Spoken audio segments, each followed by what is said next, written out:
अभी देखेंगे एसी का एक बहुत ही इंपॉर्टेंट आर्टिकल, जिसमें से एक सिंपल क्वेश्चन है जो बोर्ड में बार बार आता है और बहुत सारे छोटे छोटे क्वेश्चन से वो सारे इंट्रांसेस में आते हैं, जो कि नाम है resonance.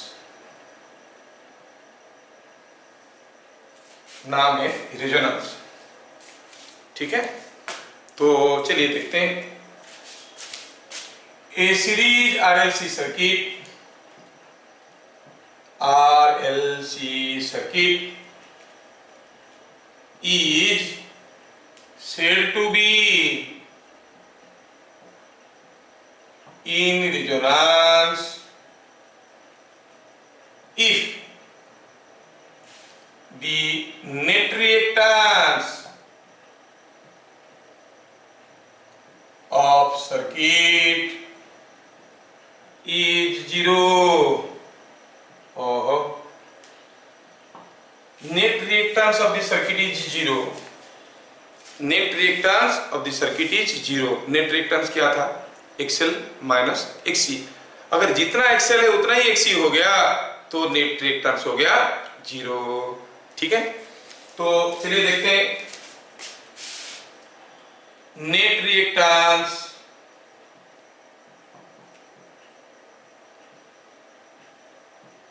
is equal to XL minus XC is equal to 0। अच्छा, XL क्या है? It was L ओमेगा 0, मतलब सप्लाई फ्रीक्वेंसी, एक particular frequency, minus XC is 1 by C omega 0, that is equal to 0। क्या मिला इसमें से?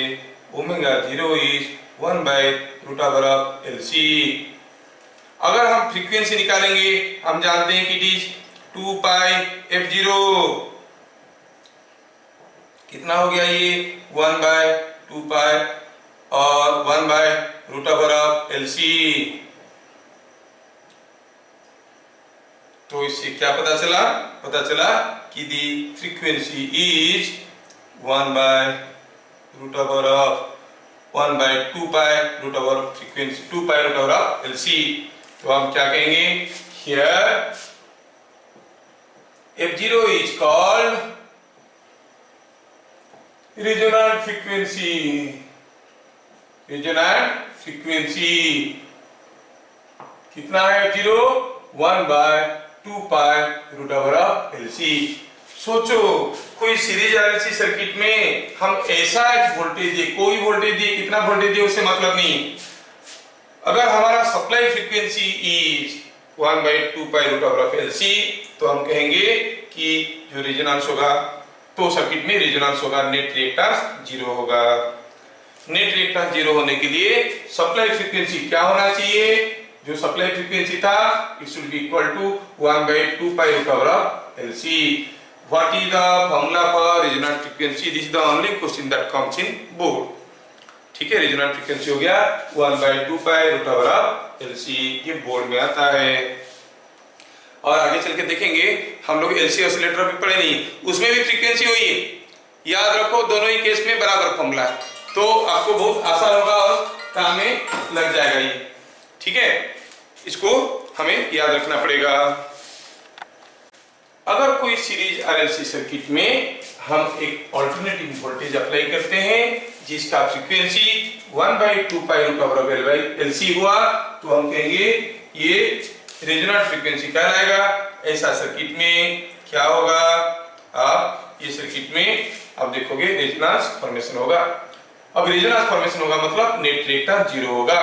नेट रिएक्टेंस जीरो होगा तो क्या क्या होगा, चलो देखते हैं। अगर नेट रिएक्टेंस जीरो हो गया तो क्या क्या हो रहा है। अब कोई एक RLC सर्किट है, उस सर्किट का रेजोनेंट फ्रीक्वेंसी F0 है, या फिर कोई एक दूसरा फ्रीक्वेंसी दिया है, रेजोनेंस नहीं हो रहा है। हमें इस सर्किट में रेजोनेंस फॉर्मेशन करना है। कैसे करेंगे? या तो हम ये जो वोल्टेज लिए हैं उसका फ्रीक्वेंसी को चेंज करने की कोशिश करेंगे और F0 करने की कोशिश करेंगे, depending upon the value of L and C। अगर हम सप्लाई फ्रीक्वेंसी को depending upon value of L and C कर लिए तो ये बन जाएगा। लेकिन हमारे पास मान लो 50 हर्ट्ज सप्लाई है, उसको इस फ्रीक्वेंसी में कन्वर्ट करना हमारे लिए ज़्यादा महंगा पड़ेगा। But one more thing we can do, हमें जो फ्रीक्वेंसी अवेलेबल है उस फ्रीक्वेंसी को हम इसके साथ मैच करवाने की कोशिश कर सकते हैं। एल या सी को वेरी कर सकते हैं। एल या सी को वेरी करने की बहुत सारे तरीके हैं। सी को ज्यादा करने के लिए put a dielectric into it, कम करने के लिए, है ना, कम करने के लिए put more capacitance in series, when capacitance is कम in series effective capacitance decrease, है ना। एल को कम करने के लिए, एल को ज्यादा करने के लिए पुट कोई एक आयरन बार को इसके अंदर डालो, क्योंकि एल का वैल्यू क्या था, mu N square A by L ऐसे था। म्यू को बढ़ाने की कोशिश करो, इंसर्ट आयरन बार, जैसे इसमें डायरेक्टली डालते थे सी को बढ़ाने के लिए, इसमें इसको डालो। So L and C can be changed and we can suitably change the value of L and C in such a way that the value of F equals to 1 by 2 pi root over of LC। तो फिर resonance हो जाएगा। Circuit में resonance लाने के लिए ढेर सारे तरीके हैं। यूजुअली देखा जाता है कि इंडक्टर को चेंज करना थोड़ा मुश्किल होता है, क्योंकि इसमें एक आयरन रॉड, एक मूवेबल हेवी मास होता है, इनर्शिया होता है, उसको मूव करवाने के लिए मोटरिंग एक्शन की जरूरत होता है। लेकिन कैपेसिटर को चेंज करना आसान होता है। वो लोग कैपेसिटर को चेंज करने के लिए इसके अंदर डाइलेक्ट्रिक न डालते हैं। मान लो दो प्लेट है कैपेसिटर का, एक ऐसा कुछ अरेंजमेंट रखेंगे, जैसे आप बड़े बड़े रेडियो देखे होंगे, वो आप लोग सेंटर लगाते तो संबलपुर सेंटर, जयपुर सेंटर, तो सामने एक लकड़ी चलता था, है कि नहीं। वो लकड़ी तो दिखा हुआ था, पीछे क्या हो रहा था, उसके साथ थ्रेड लगा हुआ था कैपेसिटर के एक प्लेट के साथ। जैसे आप सेंटर चुनने की कोशिश करोगे, एक प्लेट कैपेसिटर का ऐसे घूमने लगेगा। जैसे घूमने लगेगा, effective area will be affected, capacitance is increasing और decreasing. By changing the area you change the capacitance, ठीक है। अगर ए एप्सिलॉन बाय डी है, मोड़ दी, एरिया कम हो गया, कैपेसिटेंस कम हो गया। कैपेसिटेंस को कम या ज्यादा कर सकते हैं, ठीक है। और बढ़ाने के लिए क्या करेंगे, आप लोग शॉर्ट 1, शॉर्ट 2, शॉर्ट 3 ऐसे लगाते थे ना पीछे। अगर मीडियम वेव में चल रहा है तो ठीक है, शॉर्ट वेव लगाना है, टुक टाक करके पीछे से स्विच चेंज करते थे, शॉर्ट 1 में, शॉर्ट 2 में। वो शॉर्ट कहते थे, लेकिन क्या शॉर्ट है किसी को मालूम नहीं है। वो था शॉर्ट वेवलेंथ, शॉर्टर वेवलेंथ। मतलब क्या करना है, कैपेसिटेंस को और ज्यादा बढ़ाना है। तो जैसे ठुक करके आप जोड़ते हो, उसके साथ और एक कैपेसिटर पैरेलली कनेक्ट हो जाता है, और एक पैरेलली कनेक्ट हो जाता है। जैसे जैसे आप कैपेसिटर्स पैरेलली कनेक्ट करते हो तो उसका कैपेसिटेंस बढ़ते जाता है। आप कैपेसिटेंस बढ़ा सकते हो, घटा सकते हो, सब कुछ कर सकते हो। देखिए लास्ट उसको देखेंगे, उसके बारे में डिटेल्स में देखेंगे। तो कोई एक सर्किट में रेजोनेंस है हम कब कहेंगे, जब सप्लाई फ्रीक्वेंसी एल और सी के साथ ये रिलेशन एस्टैब्लिश हो जाएगा, हम कहेंगे रेजोनेंस में है। मतलब कोई सीरीज आरएलसी सर्किट का रेजिस्टेंस का कोई खेल नहीं है, पूरे में सिर्फ इंडक्टर और कैपेसिटर का खेल है, ठीक। Point number 3, at resonance. जब रेजोनेंस हो गया, जो जो चीजें हुआ उसको थोड़ा नोट करते हैं। हमारा सप्लाई फ्रीक्वेंसी क्या है, 1 by 2 pi root over of LC, और ओमेगा क्या है, angular frequency 1 by root over of LC। हाँ ठीक। अच्छा, what is x? x is XL minus XC, और हम तो रेजोनेंस ले रहे हैं, x is 0, net reactance is 0। What is impedance?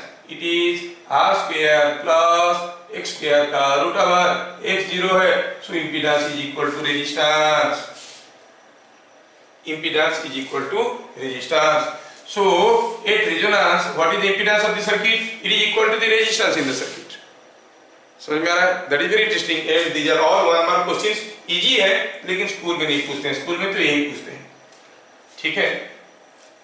और ये साल तो कोरोना हो गया है, तो क्या मालूम कैसे कैसे इजी क्वेश्चन पूछेंगे। CBSE डिक्लेयर किया है कि you need at least 3 months class, physical class before people appear the board exam। अब वो कब स्टार्ट होगा 3 months का मालूम नहीं है। एंड प्रोबेबली 60 days का शिफ्ट हो रहा है स्कूल एग्जाम, जितना अभी कल का मैसेज में बता रहा हूँ, कल का यूट्यूब में आया था कि ये 60 days का शिफ्ट हो रहा है। मतलब मार्च फर्स्ट में हो रहा था तो अप्रैल गया, मई फर्स्ट तक होगा। आपके पास एम्पल टाइम है। My dear children, please utilise this time for your best, for your best. मैं पहले भी बता चुका हूँ, ये जो क्राइसिस है उसको जो अपॉर्चुनिटी जैसे लेगा, मेहनत करेगा, उसको बहुत कुछ मिलने वाला है। क्या खाली पीली उस लड़के को 720 आउट ऑफ 720 मिल गया? नहीं, it was the corona. Corona was a blessing for him. He got ample time to prepare and he was a studious one. अभी सबके पास ample टाइम रहेगा, लेकिन जो स्टूडियस है वही फायदा उठाएंगे, बाकी तो मस्ती करते रह जाएंगे। एग्जाम तो दूर है, एग्जाम दूर है तो मस्ती करो। अच्छा, क्या देखिए, at resonance impedance is equal to R. तीसरा इंपीडेंस हो गया आर। दूसरा है, जब x 0 नहीं था, when f is not f0,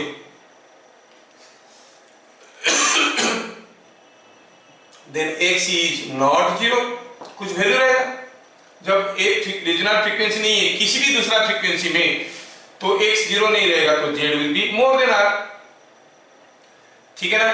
तो then z is r square plus x square root over n, that is more than r.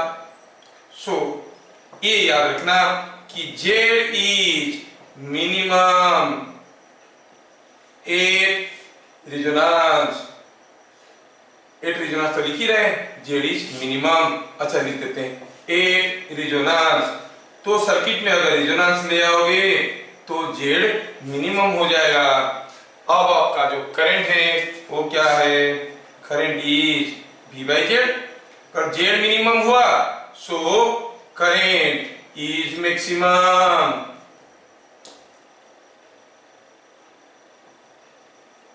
कब? At resonance. तो कोई सर्किट में आप रेजोनेंस लाने की कोशिश कर रहे हो, आपके पास तीन तरीके थे। सप्लाई वोल्टेज का फ्रीक्वेंसी को बदलो या फिर एल और सी को बदलो, लेकिन रेजोनेंस हो गया बोल के कैसे पता चलेगा? Put a instrument in the circuit, put an instrument in the circuit to measure the current. और आप यहाँ पे जो छेड़खानी करना चाहते हो आरएलसी के साथ करते रहो, और देखो जब ये मैक्सिमम करंट दिखाएगा तो रेजोनेंस आ गया। मतलब इसको वेरी करते जाओ, एल को वेरी करते जाओ, देखोगे करंट घट रहा है तो उल्टा वेरी करो, जो कर रहे थे उल्टा करो, फिर देखोगे करंट बढ़ रहा है। एक पर्टिकुलर वैल्यू के बाद फिर से करंट घटना शुरू हो जाएगा। नहीं, वहीं पे रुक जाना है जब करंट मैक्सिमम है। जब करंट मैक्सिमम रुक जाओगे तो कहोगे आ गया रेजोनेंस हमारा। ठीक है? तो रेजोनेंस लाने के लिए क्या करना है? You have to change L और C till the current reach maximum. दोनों को भी कर सकते हो, लेकिन दोनों को क्यों करेंगे? किसी एक को वेरी करके भी हम वो इक्वेशन को मैच करवा सकते हैं, है ना? तो at resonance all this factors are coming, not only this. और थोड़ा आगे अगर बढ़ेंगे तो देखेंगे एट रेजोनेंस। नेक्स्ट चीज हुआ, what is the power factor of the circuit? Power factor क्या हो गया? हम जानते हैं कि R by Z होता है किसी RLC सर्किट में, और यहाँ पर तो Z और R बराबर है, Z is equal to R, तो कितना हो गया? 1। देखो पावर फैक्टर हो गया 1, मतलब cos phi is equal to 1, मतलब phi is equal to 0, that is current and voltage are in same phase and at resonance अगर phi 0 हो गया, the wattless current at resonance is I sin phi and that is equal to 0. So at resonance the wattless current in the circuit is 0. समझ में आया क्या? Resonance में phase difference between voltage and current is 0, क्योंकि phi 0 आया। और wattless current क्या हो गया? आई साइन फाई, वो हो गया 0। समझ में आ रहा है? वाटलेस करंट 0 हुआ तो ये भी phase difference between voltage and current भी 0 हुआ, तो वाटलेस करंट भी 0 हो गया। अभी मैं रेजोनेंस कर्व को ड्रॉ करना चाहूंगा, और अगर कोई पूछेगा पावर क्या है? पावर क्या है? Power is nothing but IRMS का स्क्वायर इनटू R। बाकी सब रहे ना रहे कोई फर्क नहीं पड़ता है ना? अच्छा, लास्टली मोस्ट इंपोर्टेंट चीज जो है मैं आपको बताना चाहूंगा, रेजोनेंस में एक टर्म डिफाइन किया जाता है क्वालिटी फैक्टर और क्यू फैक्टर। ठीक है, क्यू फैक्टर उसको हम दूसरे तरीके से लिखेंगे। तो ये सारा चीज होता है।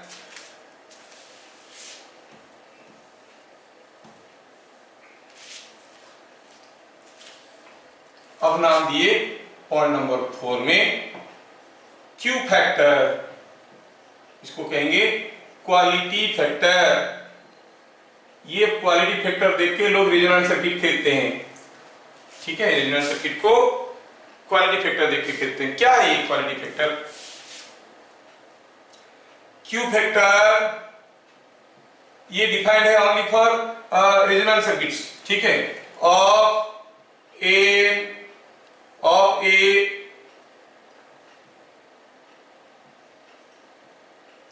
RLC series circuit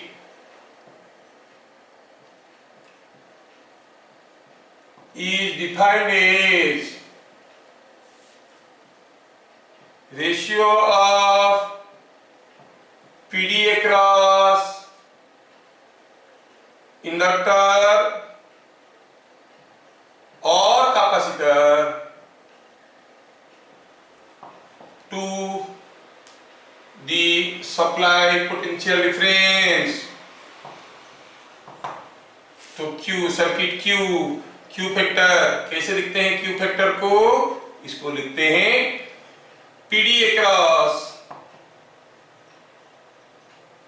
L और C, और को भूलना मत, L एंड C करोगे तो 0 हो गया, by supply frequency, supply voltage, supply potential difference. ये हो गया क्यू वेक्टर। अब देखो कि क्यों एल और सी लिख रहे हैं? क्योंकि सीरीज आरएलसी सर्किट है, करंट बराबर जा रहा है, करंट दोनों में, इंडक्टर में कैपेसिटर में, दोनों में बराबर करंट जा रहा है। आई एक्सएल जितना है आई एक्ससी भी उतना है। क्यों? क्योंकि एक्ससी and XL are same. एक्ससी XL अगर बराबर हुआ तो हम कहेंगे ये पीडी अक्रॉस एल ले लो या सी ले लो, ठीक, कोई फर्क नहीं पड़ता। अच्छा, ये केस में हम देखेंगे पीडी अक्रॉस एल क्या होगा, I into XL. PD across PD supply potential difference क्या होगा, आई इंटू जेड। गया, आई कैंसिल हो गया। कब है क्यू फैक्टर, कब निकालते हैं? Is Q factor of RLC circuit is defined as the ratio of potential difference between inductor and capacitor to supply potential difference at resonance. Oh sorry, असली चीज तो छोड़ दिया था। एट रेजोनेंस, जब रेजोनेंस में है तब सप्लाई पोटेंशियल डिफरेंस कितना है और इंडक्टर या कैपेसिटर में कितना पोटेंशियल डिफरेंस है, that ratio will give you this. तो I XL by I Z, it is coming out to be XL by Z. ठीक है ना? अच्छा, और रेजोनेंस में जेड का वैल्यू क्या है? वी नो एट रेजोनेंस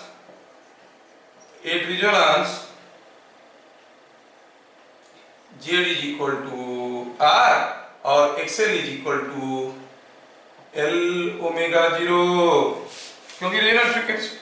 तो क्यू फैक्टर का वैल्यू क्या हो गया? It is coming out to be L omega 0 by R. लेकिन ओमेगा 0 का वैल्यू क्या था, अगर आपको याद होगा तो ये हो गया एल बाई आर। ओमेगा 0 का वैल्यू था 1 by root over of L C. थोड़ा सा इसको और सिंप्लीफाई करो, रूट एल कट जाएगा, it is 1 by R root over of L by C. The quality factor of a series resonant circuit is given by 1 by R root over of L by C. ये जो Q है, circuit Q, इसका value 20 से शुरू करके 2000 तक होता है, वेरी हाई तक जाता है। 20 से शुरू करके 2000 तक जाता है, कुछ भी हो सकता है। और it is otherwise called voltage magnification circuit. Voltage magnification circuit. Suppose Q का वैल्यू 2000 आया, सोचो इंडक्टर में कितना वोल्टेज होगा, 2000 इंटू सप्लाई पोटेंशियल डिफरेंस। मतलब अगर आप 100 वोल्टेज दिए हो, दैट इंटू 2000, मतलब इंडक्टर में कितना पोटेंशियल डिफरेंस होगा, 2 lakh volt. Voltage magnification circuit, capacitor में कितना वोल्टेज होगा 2 lakh volt, a very high voltage is developed across inductor और capacitor, so it is called voltage magnification circuit. ठीक है, तो इसको वोल्टेज मैग्निफिकेशन सर्किट कहते हैं। The value of Q may vary from 20 to 20,000 और 2,000 इतना तक हो सकता है। ठीक है, और आप कहोगे ये Q किसके ऊपर डिपेंड करता है? सप्लाई वोल्टेज, सप्लाई फ्रीक्वेंसी, किसी के ऊपर नहीं, सिर्फ RLC के ऊपर डिपेंड करता है। It depends upon RL and C only, और किसी चीज के ऊपर डिपेंड नहीं करता है। और PD अक्रॉस, सपोज हम कहेंगे कि अगर कोई एक RLC सर्किट, ये RLC सर्किट है, ये circuit is under resonance, suppose ये सर्किट इज अंडर रेजोनेंस, ये रेजोनेंट सर्किट है। सपोज हम बात कर रहे हैं रेजोनेंट सर्किट, रेजोनेंट और circuit on in resonance, circuit in resonance. मान लो ये सर्किट रेजोनेंस में, हम जानते हैं इसमें जितना वोल्टेज ड्रॉप हो रहा है उसमें इतना ही वोल्टेज ड्रॉप हो रहा है। कोई पूछेगा what is the total potential difference across these two points at resonance, total potential drop across L and C is 0। L and C में पोटेंशियल डिफरेंस 0 है, क्योंकि ये VL होगा, ऊपर VL होगा ऐसे, VC होगा ऐसे, और VL VC बराबर है, क्योंकि XL XC बराबर है और दोनों में बराबर करंट है, दोनों में बराबर करंट है, XL XC बराबर है तो VL VC बराबर है। तो नेट वोल्टेज क्या हो गया? VL प्लस VC क्या हो जाएगा? VL प्लस VC हो जाएगा 0। तो इसके अक्रॉस में पोटेंशियल डिफरेंस निकालोगे तो 0। It is another one mark question. What is the potential difference? A circuit, series RLC circuit is said to be under resonance, find potential difference between these two points। What is that? 0। But PD across L और C, यहां पर क्या ले रहे थे? L and C, है ना, यहां पर बोल रहे हैं L और C, ध्यान देना, ठीक है, इज वेरी हाई। आप कहोगे VL is equal to VC is equal to Q times supply voltage, ठीक है, is called supply voltage. Therefore RLC resonant circuit or a series RLC resonant circuit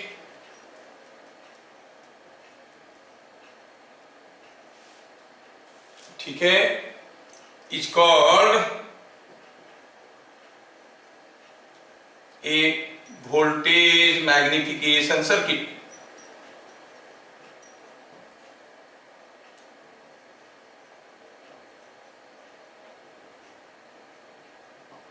ठीक है, वोल्टेज मैग्निफिकेशन सर्किट इसको कहते हैं। क्यों? क्योंकि VL और VC बहुत ज्यादा होते हैं। जब ये रेजोनेंस में VL and VC will be very high. ठीक है, रेजोनेंस कर्व्स बोर्ड में आने के लिए एक क्वेश्चन इसके अंदर छुपा हुआ है, रेजोनेंस कर्व्स। बोर्ड में कैसा क्वेश्चन आता है जानने के लिए 10 साल का बोर्ड का क्वेश्चन देख लीजिए, पता चल जाएगा। इसी में ये क्वेश्चन है, रेजोनेंस कर्व में वो आएगा इतना, plot the variation of impedance of a series RLC circuit with variation of frequency, और ऐसा। तो अगर हम इसको यहाँ पर एक लेते हैं, इधर लेते हैं ओमेगा, और बहुत सारा पैरामीटर को यहाँ पर ड्रॉ करने की कोशिश करते हैं। पहले ड्रॉ करने की कोशिश करेंगे जेड को। जेड क्या था? Z was R square plus L omega minus 1 by C omega का स्क्वायर होल पावर, ऐसे था जेड, ऐसे था। अगर जेड ऐसे था तो इतना ऊपर क्यों था, जगह नहीं होगा। हाँ, सी ओमेगा का square 1 L omega minus 1 by C omega का स्क्वायर, ये जेड था। हम यहाँ पे ड्रॉ करते हैं। अब देखो when omega is zero, omega zero तो ये इनफाइनाइट हो गया ना, 1 बाई सी ओमेगा, ये जीरो हो गया तो इनफाइनाइट हो गया, तो जेड हो गया इनफाइनाइट, वेरी लार्ज। फिर ओमेगा बढ़ाते जाओ, जैसे जैसे ओमेगा बढ़ाते जाओगे आप देखोगे इंपीडेंस घटने लगेगा, घटते घटते घटते घटते घटते घटते मिनिमम कब होगा भाई, मिनिमम होगा तब जब ओमेगा होगा ओमेगा जीरो। और मिनिमम वैल्यू जेड का कितना होगा, ये जेड का कर्व, जेड का कर्व, ये जेड मिनिमम कितना है, Z minimum is equal to are.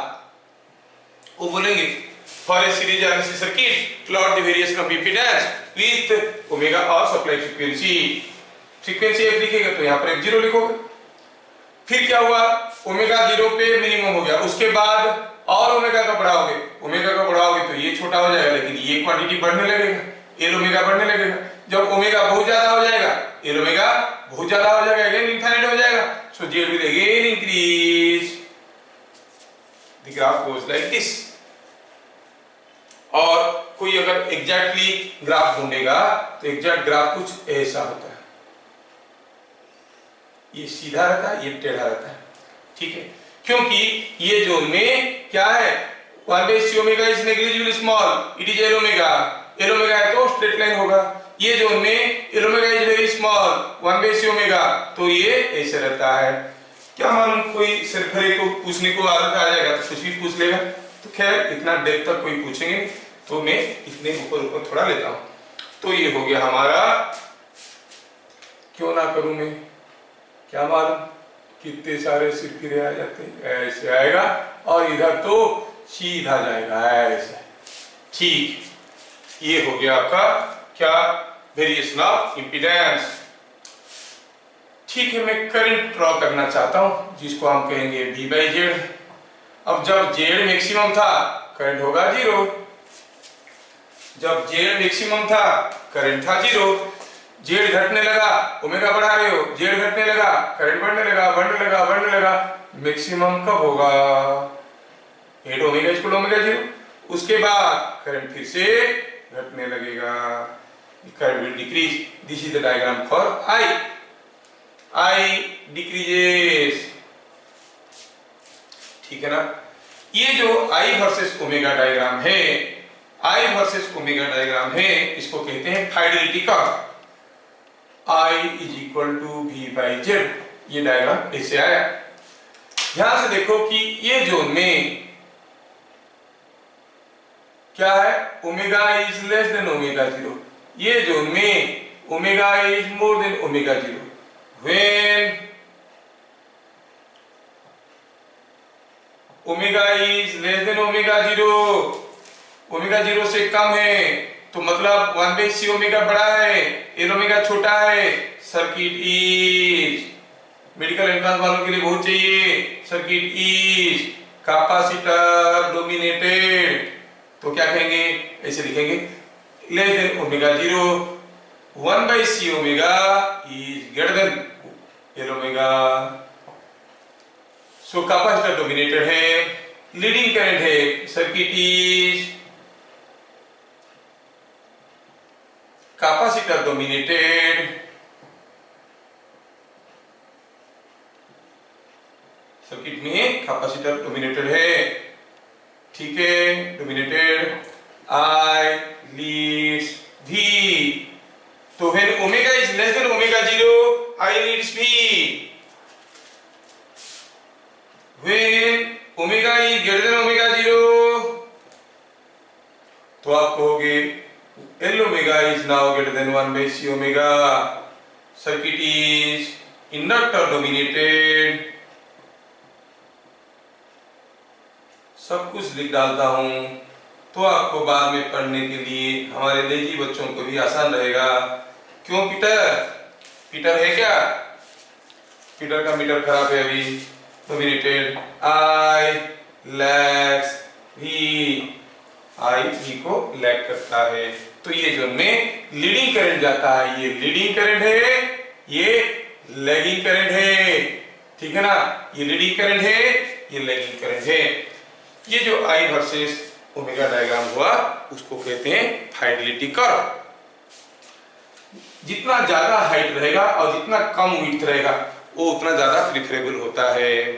अगर हाइट ज्यादा रहा और बहुत सारे टर्म में जो हम नहीं बता रहे, यहाँ पर बैंडविड्थ करके आता है, मतलब आई का मैक्सिमम वैल्यू अगर ये है तो इसका 70.7% ऑफ आई तो मैक्सिमम ये है, मैक्सिमम करंट का 70.7%, मतलब आई मैक्स बाई √2 का वैल्यू होता है 0.707। तो इसको हम 3 डेसिबल करंट कहते हैं। डेसिबल में एक्सप्रेस करो तो 10 log x करोगे तो 3 आएगा। 3 डेसिबल फ्रीक्वेंसी के 3 डेसिबल करंट कहते हैं। हाफ पावर करंट कहते हैं, क्योंकि Im/√2 हो गया तो पावर क्या हो गया, Im/√2 का स्क्वायर इनटू r, पावर आधा हो गया, हाफ पावर फ्रीक्वेंसी कहते हैं। तो बहुत सारा चीज कहते हैं। ये अगर दो चीज निकला, यहाँ पर करंट 70.7% है, यहाँ पर भी इस चीज को, ये गैप को, जो फ्रीक्वेंसी का गैप आया उसको कहते हैं bandwidth. Bandwidth of the resonant circuit. और नहीं है कोर्स में मैं बता दिया, तुम में से कौन कौन क्या किस चीज के लिए कर रहे होंगे ठिकाना नहीं, कोई के भी दे रहा होगा, तो मैं थोड़ा सा बता दिया। ये जो हाफ पावर फ्रीक्वेंसी है, मतलब ये करंट अगर मैक्सिमम हुआ, थोड़ा सा ड्रॉ कर देते हैं यहाँ पे, तो अगर करंट मैक्सिमम करंट का 70.7% जहां पर हुआ, वो दोनों फ्रीक्वेंसी का गैप को हम बैंडविड्थ कहते हैं। और इसको